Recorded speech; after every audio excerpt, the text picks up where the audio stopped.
മഹാത്മാഗാന്ധിയുടെ ചെറുമകൻ തുഷാർ ഗാന്ധിയെ തടയാൻ ശ്രമിച്ചതിനെ ബി.ജെ.പി. കൗൺസിലർ ഉൾപ്പെടെ 5 പേരെ പോലീസ് അറസ്റ്റ് ചെയ്തു. വാർഡ് കൗൺസിലർ കുട്ടപ്പന മഹേഷ്, RSS ബി.ജെ.പി. പ്രവർത്തകരായ അനൂപ്, സൂരജ്, കൃഷ്ണകുമാർ, ഹരികുമാർ എന്നിവരെയാണ് നെയ്യാറ്റിൻകര പോലീസ് അറസ്റ്റ് ചെയ്തത്.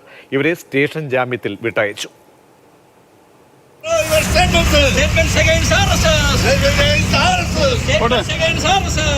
തുഷാർ ഗാന്ധിയുടെ പ്രസംഗത്തിനെതിരെ മുദ്രാവാക്യം വിളിച്ചതിനും വാഹനം തടഞ്ഞതിനുമാണ് കേസെടുത്ത് അറസ്റ്റ് രേഖപ്പെടുത്തിയത്.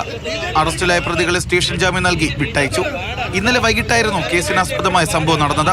ഇതിന് പിന്നാലെ ഇന്നാണ് കണ്ടാലറിയാവുന്ന 5 പേർക്കെതിരെ നെയ്യാറ്റിൻകര പോലീസ് സ്വമേധയാ കേസെടുത്തത്.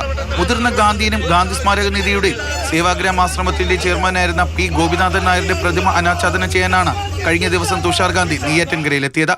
തുടർന്ന് നടന്ന പ്രസംഗത്തിനിടയിൽ RSSനെയും സംഘപരിവാർ പ്രസ്ഥാനങ്ങളെയും പരസ്യമായി വിമർശിച്ചുകൊണ്ട് തുഷാർ സംസാരിച്ചു എന്നാരോപിച്ചാണ് ബി.ജെ.പി. RSS പ്രവർത്തകർ പ്രതിഷേധവുമായി രംഗത്തെത്തിയത്. തുഷാർ ഗാന്ധി വാഹനത്തിൽ കയറാൻ ശ്രമിക്കുന്നതിനിടെ മുദ്രാവാക്യങ്ങളുമായാണ് പ്രവർത്തകർ രംഗത്തെത്തിയത്. സംഭവത്തിൽ മുഖ്യമന്ത്രി പിണറായി വിജയൻ, പ്രതിപക്ഷ നേതാവ് V.D. സതീശൻ തുടങ്ങിയവർ പ്രതിഷേധം രേഖപ്പെടുത്തി.